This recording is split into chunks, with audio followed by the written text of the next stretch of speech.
السلام على من لا نبي بعد أما بعد فإن خير الحديث كتاب الله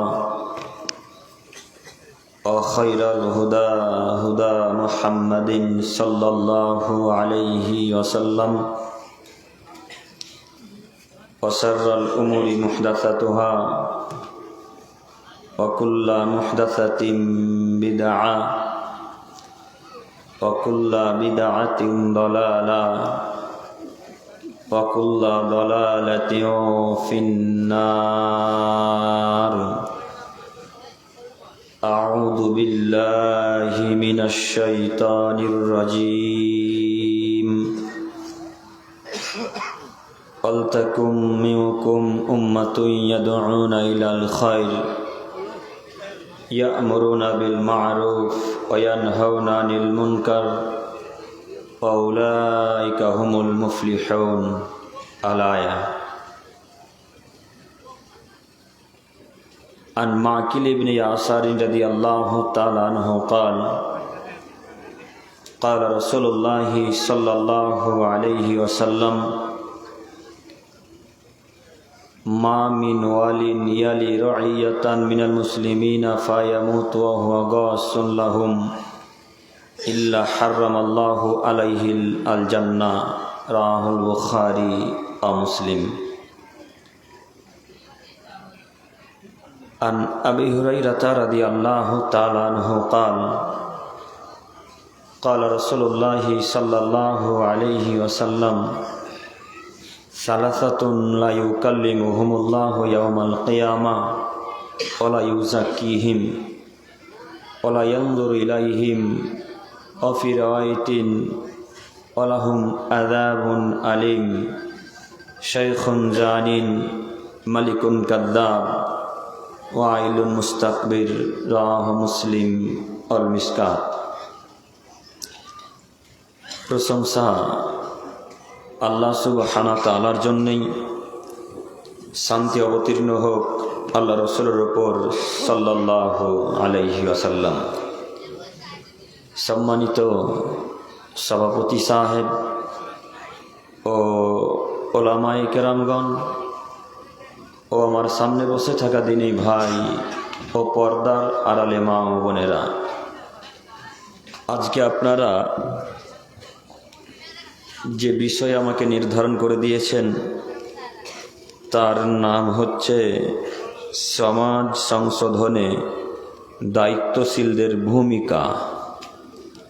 আপনাদের একটি বিষয় আমার খুব ভালো লাগলো, প্রত্যেকটা আলোচকগণের বিষয়কে নির্ধারণ করে দিয়েছেন, এই দিকটা আমার খুব ভালো লেগেছে আলহামদুলিল্লাহ। প্রত্যেক বক্তাকেই যদি তার আলোচ্য বিষয় বেঁধে দেন, প্রত্যেক বক্তার যদি বিষয়কে বেঁধে দেন, তাহলে বিষয়ের উপরে বক্তব্য রাখার চেষ্টা করবে, তাহলে কেউ গজল বলারও সুযোগ পাবে না, কেউ কিস্সা কাহিনী বলারও সুযোগ পাবে না, তাই না?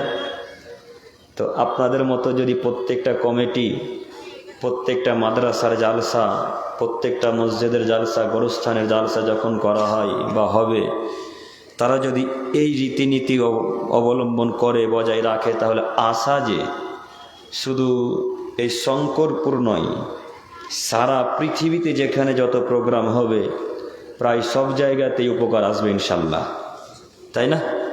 কথা বুঝে আসছে কি? ইনশাল্লাহ। তো আলহামদুলিল্লাহ, আল্লাহ মানুষকে বুঝার তৌফিক দান করুক, সকলে বলি আমিন। সম্মানিত উপস্থিতি, যে ভাই একটু সাউন্ড দেন। সম্মানিত উপস্থিতি, আমি আমার বক্তব্য শুরু করার প্রথমেই আপনাদের সাথে জরুরি কয়েকটি কথা বলতে চাচ্ছি। তার প্রথম জরুরি কথা হচ্ছে এই যে আপনারা 2-3 জন যেভাবে দাঁড়িয়ে আছেন বা আপনারা দাঁড়িয়ে আছেন, এটা কি শরীয়ত সম্মত কাজ হচ্ছে? জি, এই যে ভাইরা, আপনাদেরকে বলছি, বসে গেলে কি হয়? এতক্ষণ মেলাতে ছিলেন, পেট ভরেনি দাঁড়িয়ে থেকে, এখনো 10 মিনিট আধ ঘন্টা থাকবেন, তো দাঁড়িয়ে থাকা লাগবে? বসে বলুন। আপনাদেরকেও বলি, ভাই আপনারা বসে যান, যত দায়িত্বশীল আছেন, কমিটির লোক আছেন, সবাই বসে পড়ুন। এক। দুই, আমি যতক্ষণ কথা বলবো আপনারা একটু আমার সাথে কথা বলবেন ইনশাল্লাহ। ইনশাল্লাহ, ইনশাল্লাহ। তিন, আমি কথা বলা শুরু করব যখন, কথা বলতে গিয়ে হক কথা যখন চলে আসবে, তখন হক কথা আপনার পক্ষেও যেতে পারে, আবার আপনার বিপক্ষেও যেতে পারে। যদি আমার সমস্ত কথা আপনার বিপক্ষে চলে যায়, তাহলে লুঙ্গি তুলে বাড়ি চলে যাবেন না তো? থাকবেন ইনশাল্লাহ, ইনশাল্লাহ।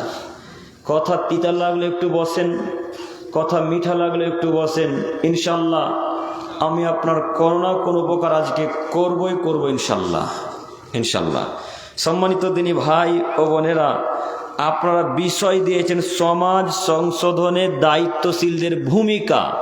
তো আমি দায়িত্বশীলদেরকে নিয়ে এখন কি কথা বলবো, সমাজ সংশোধন কিভাবে করবেন? আজকে এত বড় মেলা বসেছে, এতে কোনোদিন সমাজ সংশোধন হবে? কথা বুঝেনি যে এত মানুষ, হাজার হাজার নারী, হাজার হাজার পুরুষ, একটা যুবক আর একটা যুবতীকে ধাক্কা মারে, একটা ছেলে আর একটা মেয়ের মাথা লেড়ে পা নেড়ে চলে যায়, মাথায় হাত দিয়ে মাজাতে হাত দিয়ে চলে যায়। কারোর খারাপ লাগে না, বাপের তো লাগেই না, স্বামীরও খারাপ লাগে না। তো সময় না বিষয় যে দিয়েছেন সমাজ সংশোধন করবেন, ওপরেও লিখেছেন সমাজ সংশোধনী সভা। তো আজকে যত মেলা ঘুরেছে, কাকে আপনি সংশোধন করবেন? কিভাবে নাম দিলেন সমাজ সংশোধনী সভা? এখানে নাম দিতে হতো সমাজ সেবী মেলা, তাহলে মেলা বসতো, কোনো যাই ছিল না। তাহলে মেলা বসতো, কোনো আশাবাদ, আমাদের কোনো দাবি ছিল না, আমরা কোনো দিন বাধা দিতাম না। নাম দিয়েছেন সমাজ সংশোধনী সভা, আর কাজ করছেন ইহুদিদের মতো। এটা কোনোদিন ইসলামের সভা পায়? ইসলামে এটা মেনে নিতে পারে? সমাজ সংশোধনীয় সভা নাম দিয়েছেন, আবার ওখানে পুতুলও বিক্রয় হচ্ছে, মূর্তিও বিক্রয় হচ্ছে। তো কে কখন পরিবর্তন হবে? আচ্ছা, আপনারা সবাই এক বাক্যে উত্তরে বলেন তো দেখি, যে মূর্তি ক্রয় বিক্রয় হালাল না হারাম? হারাম। তো মূর্তি ক্রয় বিক্রয় করা যদি হারামই হয়, তাহলে সমাজ সংশোধনীয় সভাতে মূর্তি বিক্রয় হচ্ছে কি ভিত্তিতে? কিসের জন্য মূর্তি বিক্রয় হচ্ছে? আপনি জানেন না মূর্তি ক্রয় বিক্রয় করা হারাম? মূর্তি থাকা মানে শিরকি উৎস, শিরকি কাজকর্ম। আপনাকে আমি দেখাই সমাজ পরিবর্তন করবেন কিভাবে। সমাজকে যদি পরিবর্তন করা লাগে, তাহলে প্রথমত বাড়িতে যত ছবি মূর্তি আছে, সব ছবি মূর্তির মুখে লাথি মেরে চূর্ণ বিচূর্ণ করে দিতে হবে। সমাজ যদি পরিবর্তন করা লাগে, তাহলে সর্দার ক্যাশিয়ারকে আগে পরিবর্তন হতে হবে। সমাজ যদি পরিবর্তন করা লাগে, তাহলে ইমামকে আগে পরিবর্তন হতে হবে। সমাজ যদি পরিবর্তন করা লাগে, তাহলে যারা দায়িত্বশীল ব্যক্তি তাদেরকে পরিবর্তন করতে হবে, নইলে সমাজ পরিবর্তন হবে না। আপনাকে বলি, আমাদের নবী মুহাম্মদ সাল্লাল্লাহু আলাইহি সাল্লাম মক্কা বিজয়ের দিন কাবা ঘরের ভেতরে প্রবেশ করলেন। কাবা ঘরের ভেতরে প্রবেশ করতে আল্লাহ নবী দেখলেন চতুর্দিকে 360টি মূর্তিকে সুন্দর করে সাজিয়ে রাখা আছে। 360টি মূর্তি। আল্লাহ রাসূল দেখে অবাক, এতগুলো মূর্তি। সেই মূর্তি ইব্রাহিম আলাইহিস সালামের মূর্তি, সেই মূর্তি ইসহাকের মূর্তি, সেই মূর্তি ইসমাইলের মূর্তি, মুহাম্মদের বাপের মূর্তি এখানে সেখানে ছিল, সেখানে ইব্রাহিমের মূর্তি ছিল। রাসূলের হাতে ছিল একটা লাঠি। লাঠি নিয়ে মুহাম্মদ সাল্লাল্লাহু আলাইহি সাল্লাম যত কাবা ঘরের ভেতরে মূর্তি ছিল সব মূর্তিকে ভেঙে খান খান করে দিলেন, সব মূর্তিকে চূর্ণ বিচূর্ণ করে দিলেন, সব মূর্তিকে ভেঙে লাঠি দিয়ে ভেঙে চূর্ণ বিচূর্ণ করে দেওয়ার পর বললেন, জাল হক, এসেছে সত্য, অজাকাল বাতিল, চলে গেছে মিথ্যা, ইন্নাল বাতিল, নিশ্চয় মিথ্যা, কানা জাহুকা, চিরদিন মিথ্যা। এই বলে মুহাম্মদ সাল্লাল্লাহু আলাইহি সাল্লাম কাবা ঘরের 360টা মূর্তিকে লাঠি মেরে দিয়ে, লাঠি দিয়ে চূর্ণ বিচূর্ণ করে দিয়ে ভেঙে দেওয়ার পর আলীকে বলছেন, আলী লা তাদু তিমসানান ইল্লা তামাসতাহু ওয়ালা কাবরান মুসরিফান ইল্লা সাওয়াইতাহু। আলী শোনো, আরবের বুকে, মদিনার বুকে, মক্কার অলি গলিতে যত উঁচু উঁচু কবর আছে, আলী যত ছবি মূর্তি দাঁড় করে রাখা আছে, খাড়ো করে রাখা আছে, সব মূর্তিকে ভেঙে খান খান করে দাও, সবকে মাটির সাথে গড়িয়ে দাও, সব উঁচু কবরকে মাটির সাথে লেবেল করে দাও। আলী মুহাম্মদ সাল্লাল্লাহু আলাইহি সাল্লামের কথা শুনে তার জামাই আলী সব মূর্তিকে ভেঙে খান খান করে দিলেন। আমাদের নবী মূর্তি ভাঙতে পারেন, আরে ইব্রাহিম আলাইহিস সালাম নিজের বাপের তৈরি করে মূর্তিকে মেলার দিন ভেঙে খান খান করে মাটির সাথে গড়িয়ে দিলেন, মিশিয়ে দিলেন। আরে আমাদের নবী মুহাম্মদ সাল্লাল্লাহু আলাইহি সাল্লাম নিজের বাপের মূর্তিকে ভেঙে দিলেন, আলী রাদিয়াল্লাহু তাআলা চতুর্থ খলিফা মূর্তিকে ভেঙে খান খান করে দিতে পারেন। আপনি কা পুরুষের বাচ্চা কা পুরুষ মূর্তি জালসা বিক্রি করেন, আপনি কা পুরুষের বাচ্চা কা পুরুষ মূর্তি জালসা বিক্রি করেন। আপনাকে যদি আমরা মুসলমান বলি তাহলে হিন্দু খ্রিস্টানরা কে কোথায় বসবাস করবে এখন বলেন? আপনি যার সাথে মূর্তি বিক্রয় করতে দিচ্ছেন মানে আমরা তো বুঝতে পারলাম না। যেই নবী মূর্তি ভেঙে চুরমার করে দিলেন সেই নবীর অনুষ্ঠানে মূর্তি বিক্রয় ইসলামকে পাগল মনে করেছে। ইসলাম মনে করেছে এদের বাপের ঘরে জান্নাতি সম্পত্তি, যখন জান্নাতে ইচ্ছা করে প্রবেশ করবে আবার যখন ইচ্ছা বেরিয়ে যাবে, তাই না? তাই তো মূর্তি ক্রয় বিক্রয় হয়। এমন কোন মায়ের বেটা বলে না কেন মূর্তি ক্রয় বিক্রয় হালাল, কোনো বলে না কেন কোনো মায়ের বেটা। কত ফারাক্কাতে মায়ের বেটা মায়ের দুধ পান করে আছেন, বলেন যে জালসাতে বা কোনো মেলাতে মূর্তি ক্রয় বিক্রয় করা যায়, এ শুধু প্রমাণ করে দেন। যদি কোনো মায়ের বেটা প্রমাণ করে দিতে পারে জাতির সামনে, আর ফারাক্কাতে কোনোদিন বক্তব্য রাখবো না ইনশাল্লাহ, আর কোনোদিন বক্তব্য রাখবো না। কে মূর্তি দেখতে পায় না? হাজার হাজার মূর্তি ওখানে সাজিয়ে রাখা আছে, হাজার হাজার মূর্তি। কোনোটা দেখলাম টিয়া পাখি, কোনোটা দেখছি খরগোশ, কোনটা ডলফিন মাছ, কোনটা আপনার ওই কাকাতুয়া পাখি, আর কোনটা দেখছি দুর্গা মায়ের মতো সুন্দরী ফটো আছে, নাই ওখানে টাঙিয়ে রাখা। কথা বলে না এ ভাই, আপনার কথা বুঝেন না? ওখানে আছে তো। তো সমাজ সংশোধন কিভাবে করবেন? যারা সমাজ সংশোধনের জন্য আজকে প্রোগ্রাম দিয়েছেন বা মনে করেছেন তারাই যে মেলা বসতে দিয়েছে গো। এখন কিভাবে সমাজ পরিবর্তন হবে? জি কথা বুঝেন না আপনারা? কিভাবে এখন মেলা সমাজ পরিবর্তন হয়? যেই স্থানে মেলা হয়, যেই স্থানে মূর্তি ক্রয় বিক্রয় হয়, ওখানে আল্লাহর গজব নাজিল হয়, সেখানে আল্লাহর শাস্তি নাজিল হয়। ও মুরব্বী সাহেব, নিজের দাপট দেখিয়ে বললেন নিজের বাপের জায়গাতে মেলা বসবে, কোন বাপের ক্ষমতা নেই আমাকে বাধা দেওয়ার।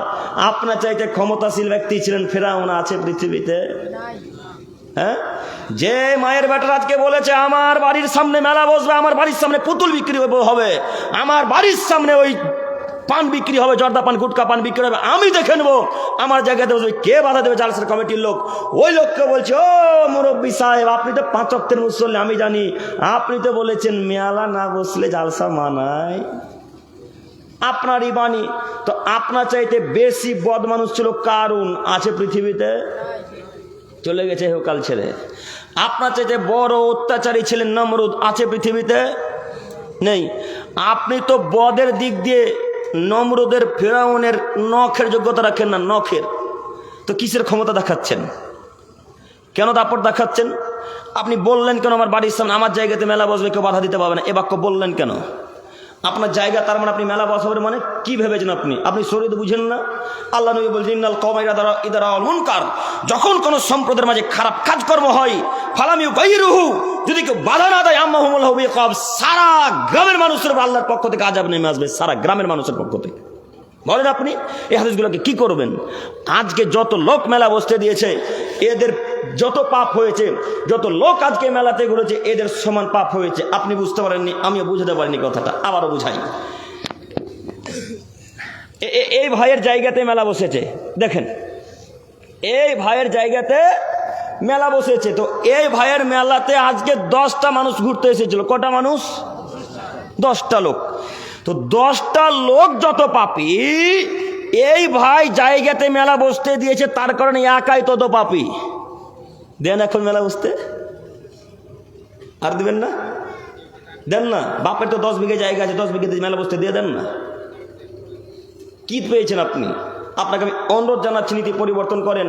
সমাজ যদি সংশোধন করা লাগে, প্রথমত আগে মেয়ালার মুখে লাগছে, মতো মেয়ালা, তারপর অন্য কোনো কাজ, তারপরে সর্দার ক্যাসে সভাপতি ইমাম সর্দার এইগুলো যাবে। আগে সর্বপ্রথম কাজ কি আমাদের? কথা বলে না। সর্বপ্রথম বাধা দেওয়ার কাজ কি আমাদের? মেলা। আগে মেলাকে আটকাবো, তারপর অন্য কোনো কাজ। মাথায় থাকবেন ইনশাল্লাহ। ইনশাল্লাহ। আল্লাহ তুমি এই এলাকার যত দায়িত্বশীল ব্যক্তি আছে তাদেরকে বুঝে তৌফিক দান করো, সকলে বলি আমিন। সম্মানিত মুরব্বী সাহেব, আমি বলতে চাচ্ছিলাম সমাজ সংশোধনের দায়িত্বশীলদের করণীয় বা কর্তব্য। সমাজ সংশোধনের দায়িত্বশীলদের করণীয় হচ্ছে এই মেলাকে আজকে আটকানো উচিত ছিল। যদিও আজকে মেলা আটকাতে পারেননি, হিসাব আল্লাহর সাথে আপনাদের বাকি আছে, সেদিন বোঝা যাবে কত ধানে কত চাল। এক খেলা আমার দিকে চেয়ে থাকেন, যারা মানুষের দায়িত্ব নেবে, যদি দায়িত্ব সঠিকভাবে পালন করতে না পারে তাহলে আল্লাহ তাআলা তার প্রতি জান্নাতকে হারাম করে দিয়েছেন। কথায় মাথা রাখা ভালো হবে যে আল্লাহ তাআলা যদি কোনো মানুষকে এতটুকু দায়িত্ব চাপিয়ে দেন, বা কোনো সমাজের মানুষ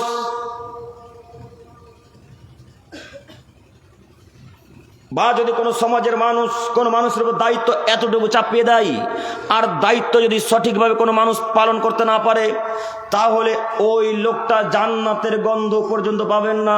হাদিস বুখারী মুসলিম। আমরা একের পর এক আয়াত এবং হাদিস পেশ করবো ইনশাল্লাহ। আপনি শুধু আমার দিকে এক খেলে চেয়ে থাকেন। মহান আল্লাহ তাআলা বলেন, অলতাকুম মিনকুম উম্মাতুন ইয়াদউনা ইলাল খায়র। পৃথিবীর মানুষ, তোমরা মনে রেখো, তোমাদের মধ্যে এমন একটা দল থাকা উচিত, তোমাদের মধ্যে এমন একটা সম্প্রদায় থাকা উচিত যারা মানুষকে কল্যাণের দিকে আহ্বান করবে। ইয়ামুরুনা বিল মারুফ, তারা সৎ কাজের আদেশ করবে। ওয়ায়ানহাউনা আনিল মুনকার, তারা মন্দ কাজে বাধা প্রদান করবে। উলাইকা হুমুল মুফলিহুন, তারাই হবে সফল ব্যক্তি, তারাই হবে জান্নাতি ব্যক্তি। অত্র আয়াতে 3টি বাক্য আল্লাহ বললেন, হে আদমের ছেলে মেয়ে, তোমরা শোনো, তোমাদের মধ্যে এমন একটা দল থাকা উচিত যেই দল মানুষকে কল্যাণের দিকে ডাকবে, যেদিকে মানুষ ভালো হবে, যেদিকে মানুষ জান্নাত যেতে পারবে, এই পথে একটা দল ডাকবে মানুষকে। এটা আল্লাহ বলছেন। শুধু তাই কাজ নয়, এই কাজ করার পর তারা সারা পৃথিবীর মানুষকে সৎ কাজে দাওয়াত দিবে। এর পরে তারা অন্যায় কাজে বাধা দিবে। যদি তারা এই কাজকর্মগুলি পালন করে, উলাইকা হুমুল মুফলিহুন, তারা হবে সফল ব্যক্তি, তারা হবে জান্নাতি। ও আমার যুবক ভাই, আপনি দায়িত্বশীল ব্যক্তি, আপনাকে বলি, আপনাকে আল্লাহ বলছেন তোমাদের একটা দল থাকা উচিত যেই দল মানুষকে কল্যাণের দিকে ডাকবে, যেই দল মানুষকে সৎ কাজের আদেশ করবে। আমি এখন আপনাকে বলি, আপনি কিভাবে দল সংগঠন করলেন যে দল মানুষকে কল্যাণের দিকে আহ্বান করতে পারে না? আপনি কিভাবে দল সংগঠন করলেন যে দল মানুষকে সৎ কাজের আদেশ করতে পারে না? আপনি কিভাবে দল সংগঠন করলেন যেই দল মানুষকে অন্য কাজে বাধা দিতে পারেন না? আপনাকে এমন একটা দল তৈরি করতে হতো যে দল মানুষকে সৎ কাজের আদেশ করবে, ঠিক ওইভাবে যেভাবে মুহাম্মদ সাল্লাল্লাহু আলাইহি সাল্লাম এবং তার সাহাবায়ে কেরামগণ, তাবেঈগণ যেভাবে পালন করেছেন, ঠিক ওইভাবে আপনাকে পালন করা উচিত। কিন্তু আপনি এমন একটা দলের অন্তর্ভুক্ত যেই দল আপনাকে অন্যায় কাজ করতে আরো উৎসাহিত করে।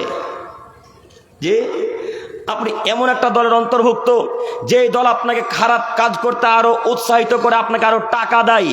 ও চাচা, আপনাকে বলি, আপনি ভোট পদ্ধতিতে এত তাড়াতাড়ি নামলেন, আমি আপনাকে বাধা দিতে আসিনি। আমি আপনাকে বলছি, যেই ভোট পদ্ধতিতে নেমে আছেন সেই ভোট পদ্ধতির লোক এমন কোনোদিন এমন একটা লোককে বিড়ি খেতে 1 সেকেন্ডের জন্য নিষেধ করেছে? জি, কথা বলে না, ভয় লাগছে। মনে হচ্ছে যেন বাপ মার জানাজা পড়তে এসেছেন গো, যে মন মরা হয়ে সব বসে আছেন। বাংলাদেশের বক্তব্য শোনেননি শ্রোতাদের? বক্তার বক্তব্য শেষ হতে না হতে একবার চেঁচিয়ে স্টেজকে ভেঙে দেবে। হ্যাঁ, তা আপনারা কি কথা বুঝতে পারেন না? আপনারা কি এখানে জানাজা পড়তে এসে যে মন খারাপ করে থাকবেন, শোক পালন করবেন? কি করতে এসেছেন? কিছু শিখার জন্য, তাই না? তো আমি আপনাকে বলতে চাচ্ছি, কথা বুঝতে পারলে হ্যাঁ বলবেন, না বুঝতে পারলে না বলবেন। আমি বক্তব্য দিয়ে চলে যাব, তো কালকে শঙ্কর করে বলবেন, করিম বেটা কি যে ভুলে গেল, কিছুই বুঝলো না। তো আমি তো এই গালি খেতে রাজি নই। আমি চাই যতক্ষণ আমি থাকবো আপনি আমাকে দিয়ে কিছু বলিয়ে নেন, যেন আপনি কথা বুঝতে পারেন। আমি যদি বকে যাই, আপনি যদি কিছু না বুঝতে পারেন, আমার কোনো লাভ হলো? লাভ হলো না। তাহলে আপনাকে আমার সাথে কথা বলা লাগবে। ও মুরব্বী সাহেব, আপনাকে এবার বলি, আপনি যেই দল করছেন সেটা আহলে হাদিস হোক, আর সেটা হানাফি হোক, সেটা ভোট পদ্ধতির হোক, আর সেটা দেওবন্দি হোক, ওই দেওবন্দি বাদ দিয়ে আমি ভোট পদ্ধতির কথা বলছি। যেই দলের এখন আপনি অন্তর্ভুক্ত, এই দল এমন কোনোদিন এমন একটা লোককে বলেছে, আব্দুর রহমান বিড়ি খেতে হয় না রে, বিড়ি খাস না, এই কথা ভোট পদ্ধতির লোক 1 সেকেন্ডের জন্য বলেছে আপনাকে? বলেনি। বলবে কিভাবে? আপনার কাছে যখন ভোট চাই তখন আপনাকে বলে, এনে 500 টাকা মদ পান করে খাবে, আমাকে ভোটটা দিস।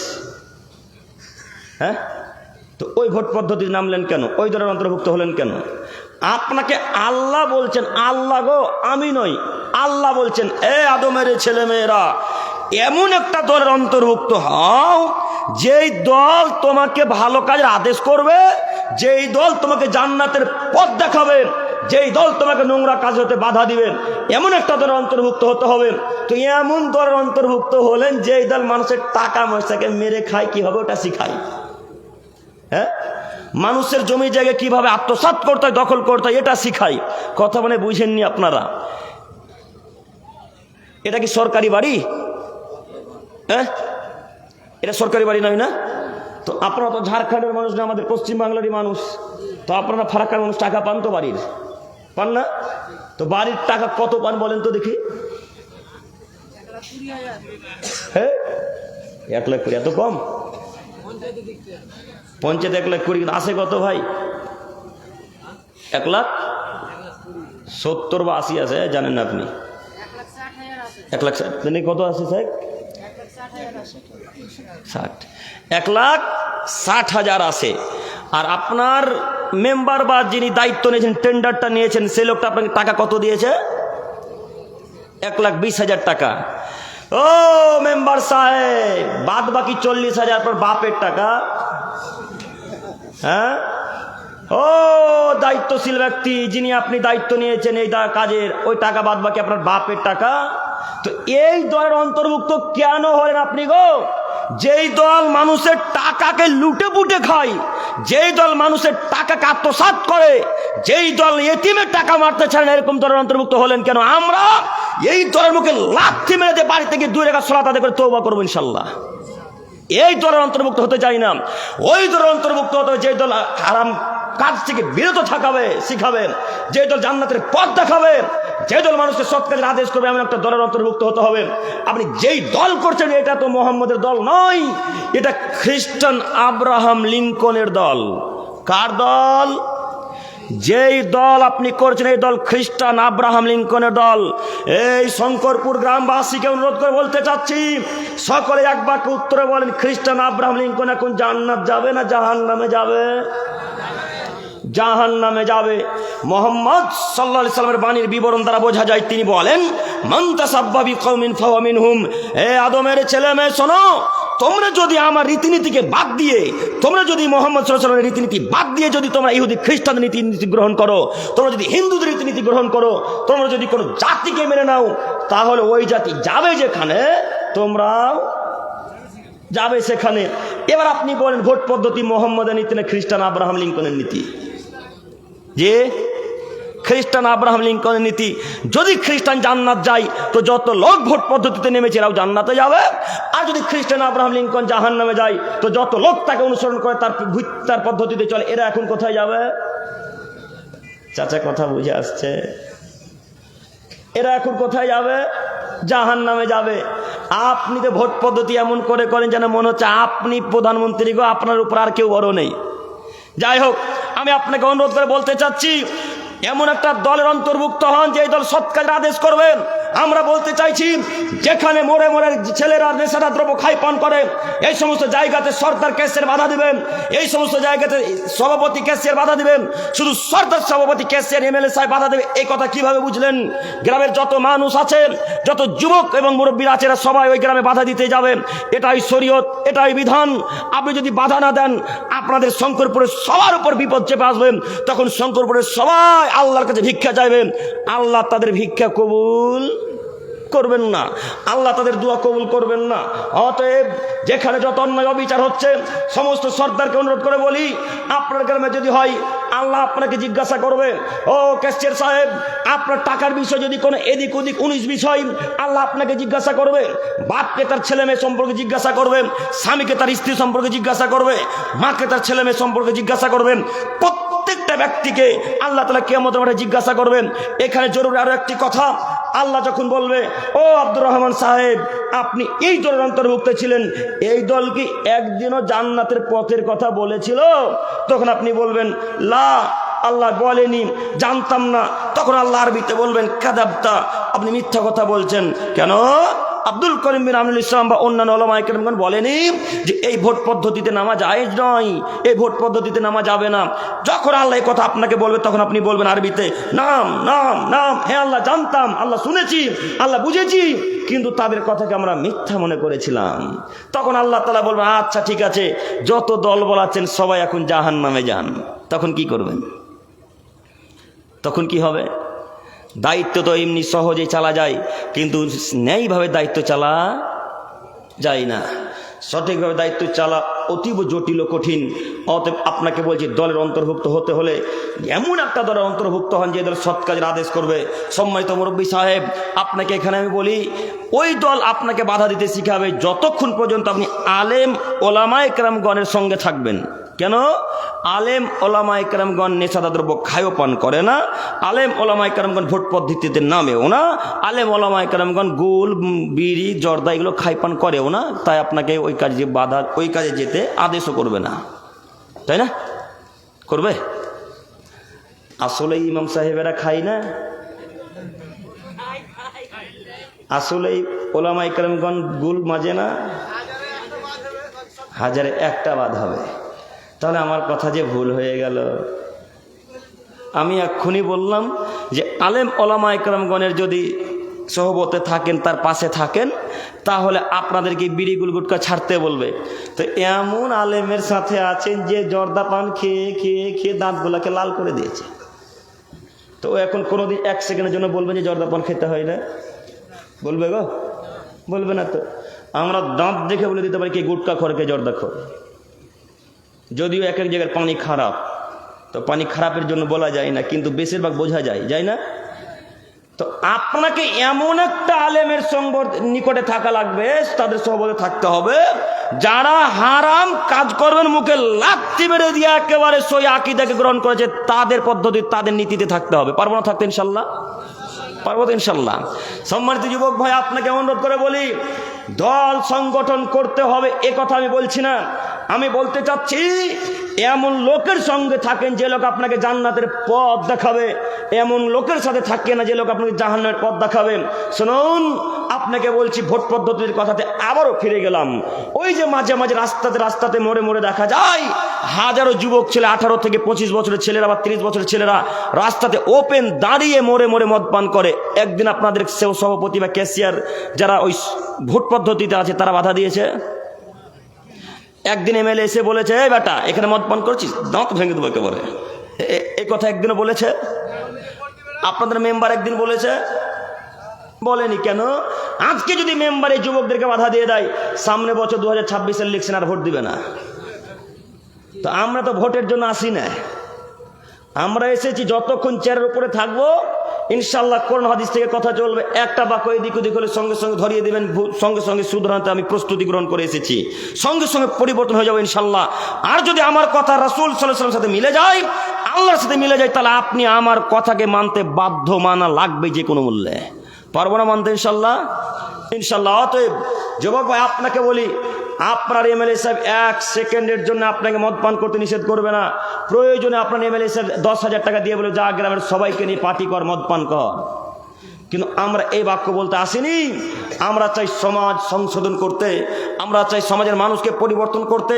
তো মানুষ পরিবর্তন হবে তখনই যখন মসজিদের ইমাম সাহেব গুলখোর ছাড়া হবে।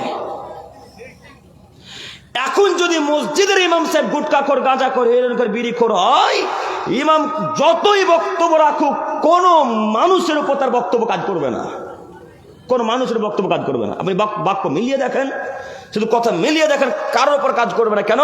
ও তো নিজেও এই কাজকর্ম করে। কথা বুঝেননি? উনি তো নিজেও কাজকর্ম করে, অতএব তার বক্তব্যে কোনো আসার প্রসার পড়বে না জাতির উপরে। অতএব ওই সমস্ত ওলামায়ে কেরামগণকে বলছি, সম্মানিত মুরব্বী সাহেব, সম্মানিত আলেমগণ, আমি আপনাকে অপমান করতে আসিনি।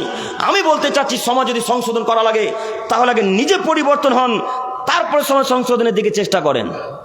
এর সাথে সাথে আরো যাদের বড় বড় কাজ, তারা হলেন সর্দার, তারা হলেন ক্যাশিয়ার, তারা হলেন সভাপতি, তারা হলেন দায়িত্বশীল ব্যক্তি।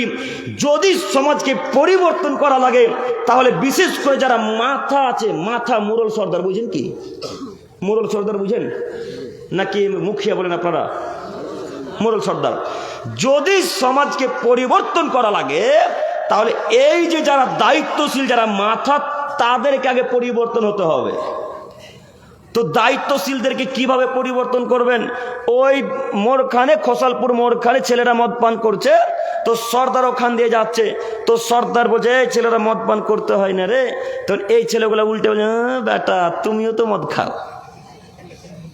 হ্যাঁ, তখন কে পরিবর্তন কাকে করবে? আমরা যে বারবার বলছি সর্দারকে পরিবর্তন হতে হবে, তো সর্দার কিভাবে সমাজ পরিবর্তন করবে? সর্দার যে নিজেই গুটকা করবে, হ্যাঁ, সর্দার যে নিজেই বিড়িখোর, যাকে আপনি দায়িত্ব দিয়েছেন এ লোকটা নিজেই যে গুটকা বিড়ি পান করে, তো কে কাকে এখন পরিবর্তন করবে? ওই লোকটার কথা শঙ্করপুরের কোনো মানুষ এখন মান্যতা দিবে? ওর কথা কেউ মান্যতা দিবে না। আজকে আমার মতো এইখানে সর্দার যদি আজকে মঞ্চে এসে বলে এই শঙ্করপুরের মানুষ তোমরা কেউ বিড়ি খেতে পাবে না, তখন যতজন সর্দারকে বিড়ি খেতে দেখেছি সবাই বলে বেটা তুমিও তো বিড়ি খাও, বলবে না? বলাটাই স্বাভাবিক। তো আপনি ওই লোকটাকে দায়িত্ব দিলেন কেন? ওই লোকটার দ্বারাতে আপনি সমাজ সংশোধনের আশা করলেন কেন? যে লোকটা বিড়ি পান করে, যে লোকটা মদ পান করে, ওই লোকটা দ্বারাতে সমাজ সংশোধনের আশা তো করা যায় না। এমন লোককে দিয়ে সমাজ সংশোধন করতে হবে, এমন দায়িত্বশীলকে দিতে হবে যে লোকটা বিড়ির মুখে লাথি মেরে দিয়েছে, যে লোকটা গাঁজার মুখে লাথি মেরেছে, যে লোকটা সালাত আদায় করে, যে লোকটা প্যান্ট টাকার উপরে পড়তে শিখেছে, এমন লোককে দায়িত্ব দিতে হবে। তাহলে সমাজ পরিবর্তন হবে, তার আগে সমাজ পরিবর্তন হবে না। সমাজ সংশোধন যদি করা লাগে তাহলে প্রথমত দায়িত্বশীলদেরকে পরিবর্তন করেন, তাহলে ইনশাল্লাহ সমাজ অটোমেটিক একা একা আস্তে আস্তে পরিবর্তন চলে আসবে। পারবেন ইনশাল্লাহ? সম্মানিত মুরব্বী সাহেব, বিশেষ করে যারা দায়িত্বশীল তাদেরকে অনুরোধ করে বলি, আপনি আমার কথাকে খারাপ নিয়ে, আমি আপনার দিনী ভাই, আমি আপনার ছেলের মতো, আমি আপনার নাতি পোতার বয়সের ছেলে, অতএব আপনি আমার কথাকে খারাপ নিয়ে, আমি আপনাকে কয়েকটি বাক্য এখানে বলতে চাচ্ছি। আজকে এই মঞ্চে হয় তওবা করেন, আর যদি তওবা করতে না পারেন তো এইখানে মাইকের সামনে এসে বলেন আমি সর্দারের দায়িত্ব থেকে বিরত থাকলাম, আমি সভাপতির দায়িত্ব থেকে রিজাইন দিলাম, আমি ক্যাশের দায়িত্ব ছেড়ে দিলাম। কেন? আমার দ্বারাই সমাজ সংশোধন হবে না, আমি তো নিজেই জর্দা পান খাই, আমি সমাজকে পরিবর্তন করতে পারবো না। এই বাক্য সর্দার ক্যাশিয়ার যদি বলতে পারে তাহলে সমাজ পরিবর্তন হবে, তার আগে সমাজ পরিবর্তন হবে না। তো আমি এইখানে আরও একটি কথা আপনাদেরকে বলি, যে এতগুলা লোক এইখানে আছে, এরা কি সবাই জর্দাখোর আর গুটখাখোর? সবাই তো নয়, হয়তো হাজারে একটা আছে। সবাই যে আপনারা পান করেন এটাও আমি বলতে পারি না, কারণ আপনি আমার দিনী ভাই। আপনাকে বলি, তো এত লোকের মাঝে একটাও কি ভালো মানুষ নয় এখানে বসে? তো ওই লোকটাকে ক্যাশিয়ারের দায়িত্ব দেওয়া যেত না? ওই লোকটাকে সর্দার বানা যেত না? ওই লোকটাকে সভাপতি করা যায় না? করা যেত। তো গ্রামের মানুষ যে খুব চালাক গো, গ্রামের মানুষ বলছে এই লোকটাকে দায়িত্ব দিবি, এর তো টাকা নাই, একে কি করতে দায়িত্ব দিবি? যার টাকা আছে তাকে দায়িত্ব দে। কেন? সময়ে অসময়ে সুবিধা পাওয়া যাবে। কেমন সুবিধা? আজকে আপনাদের মসজিদের 2 তলা ঢালাই হবে, তো যে লোকটাকে এখন দায়িত্ব দিয়েছেন অনেক টাকা, অগাধ টাকা, তো যখন 2 তলা ঢালাই হচ্ছে তখন 50,000 টাকা কমে গেছে। তো এখন টাকা নাই, টাকা নাই, টাকা নাই। হঠাৎ একটা বৃদ্ধ লোক বলছে ওই রে সর্দারে যে টাকা আছে, যা ওর কাছে চা দিয়ে দেবে। চাইতে গেছে, ঠিকই দিয়ে দিয়েছে 50,000 টাকা। এই বছর ওকে বাদ দিয়ে একটা দাড়িওয়ালা লোককে সর্দার করেন, তারপরে ওর কাছে টাকা চাইতে যান, দেখেন আপনাকে টাকা দেয় কিনা। আর টাকা দিবে এখন? কথা বুঝিনি, আর টাকা দিবে না। তাই সমাজের লোকের সুবিধাবাদী, ওকে দায়িত্ব দে, সময় অসময় সুবিধার টাকা পয়সা পাওয়া যাবে।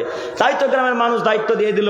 তাই তো আমাদের নবী খুব আফসোস করে বললেন লা তাকুমুস সাত, পৃথিবীর মানুষ তোমরা মনে রেখো এই পৃথিবী ততদিন পর্যন্ত ধ্বংস হবে না, এই আসমান ততদিন ফেটে ফেটে জমিনে পড়বে না, এই চন্দ্র সূর্য নক্ষত্র ততদিন পৃথিবীতে ভেঙে ভেঙে ফেটে ফেটে পড়বে না, যতদিন পর্যন্ত হাত্তা কোন আসাদনা দুনিয়া লুকাব না লুকাব, যতদিন পর্যন্ত অধমের সন্তান অধম, অযোগ্যর ছেলে অযোগ্য, বেহায়ার ছেলে বেহায়া যতদিন পর্যন্ত সমাজের নেতৃত্ব না দিচ্ছে, যতদিন পর্যন্ত সমাজের দায়িত্ব পালন না করছে, সর্দার ক্যাশিয়ার সভাপতি এমএলএ এমপি মেম্বার চেয়ারম্যানের দায়িত্ব যতদিন পর্যন্ত মানুষ পালন না করছে, ততদিন পর্যন্ত কিয়ামত হবে না। বাণীকার মুহাম্মদ সাল্লাল্লাহু আলাইহি সাল্লামের তিনি বলছেন কিয়ামত ততদিন পর্যন্ত হবে না যতদিন পর্যন্ত অশিক্ষিত মানুষ দায়িত্ব না পালন করছে, নেতৃত্ব না দিচ্ছে। এবার আপনি বলেন শুধু শঙ্করপুর কেন, সারা পৃথিবীর দিকে একবার নজর বুলিয়ে দেখেন, যারা দায়িত্ব পালন করছে হাজারে নয় লাখে 99,999টা মানুষ অশিক্ষিত যারা দায়িত্ব পালন করছে। আপনাকে আমি বাস্তব জ্বলন্ত প্রমাণ দিব, এখন দেখবেন আপনি। যে লোকটা দায়িত্ব পালন করছে তার প্যান্টটা এখন দেখেন টাকুর নিচে আছে, কিসের উনি শিক্ষিত মানুষ। যে লোকটা আজকে সভাপতি আপনাদের এলাকার বা কোনো এলাকা, আমাদের জঙ্গিপুর বা যেখানকারই হোক না কেন, যে লোকটা সভাপতি দায়িত্ব নিচ্ছে, ওর বউটা দেখেন আর স্ত্রীটার কন্যাটা দেখেন আজকে মেলাতে উলঙ্গ হয়ে ল্যাংটা প্রতিদলের বেশ্যালা মেয়েদের মতো ঘোরাঘুরি করছে আজকে। বলেন কিসের উনি দায়িত্বশীল ব্যক্তি, কিসের উনি শিক্ষিত মানুষ। আল্লাহ নবী এমনি ভবিষ্যৎবাণী করলেন, আল্লাহ নবী ভবিষ্যৎবাণী কোশ্চিন কালে মিথ্যা হবে না কোনোদিনও। আপনার বৈজ্ঞানিকের ভবিষ্যৎবাণী মিথ্যা হবে, 1,999টা মিথ্যা হবে, কিন্তু মোহাম্মদের একটা বাণীও মিথ্যা হবে না ইনশাল্লাহ। তিনি তো বলেছেন, তিনি বলেছেন কিয়ামত ততদিন পর্যন্ত হবে না যতদিন অশিক্ষিত লোক দায়িত্ব না পালন করছে। তো এইরকম লোককে দিয়ে আপনি সমাজ পরিবর্তন করতে চাচ্ছেন? জি, এরকম বেহায়া লোককে দিয়ে সমাজ পরিবর্তন করতে চাচ্ছেন? অসম্ভব। এই 3 নম্বর শ্রেণীর ছাত্র দিয়ে সমাজ পরিবর্তন হবে না, এই 3 নম্বর শ্রেণীর সর্দারদের সমাজ পরিবর্তন হবে না, এই 3 নম্বর শ্রেণীর সর্দার কেসের এমপি এমএলএ মন্ত্রীদের সমাজ পরিবর্তন হবে না। সমাজ পরিবর্তন করতে পারে ওই লোকটা, যেই লোকটা 5 ওয়াক্ত সালাত আদায় করে, তার স্ত্রী পরিবার পর্দার মধ্যে থাকে, বিড়ি গুলগুটকা গাঁজা হিরিয়ে নিয়ে আবার তিরঙ্গা জর্দা সিগারেট ফেন্সিলের মুখে লাঠি মেরে দিতে পারেন, এমন একটা লোককে বেছে নিতে হবে। এই লোকটা সমাজ পরিবর্তন করবেন, এই লোকটা গ্রামের মানুষকে দাওয়াত দিবেন, এই লোকটা গ্রামের মানুষকে আদেশ করবেন, সারা গ্রামের মানুষ তার আদেশ মানতে বাধ্য। এরকম একটা লোককে খুঁজে বের করতে হবে।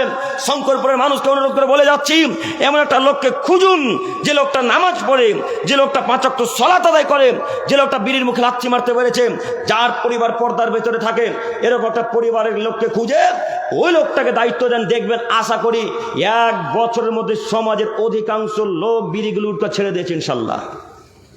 হতে পারে না এরকম? ইনশাল্লাহ হতে পারে, তো হতে পারে ইনশাল্লাহ, হওয়াটাই স্বাভাবিক। অতএব সম্মানিত মুরব্বী সাহেব, আপনাকে আমি অনুরোধ করে বলতে চাচ্ছি, নীতি পরিবর্তন করেন, নইলে এহকালে টিকতে পারবেন না, পরকালেও টিকতে পারবেন না।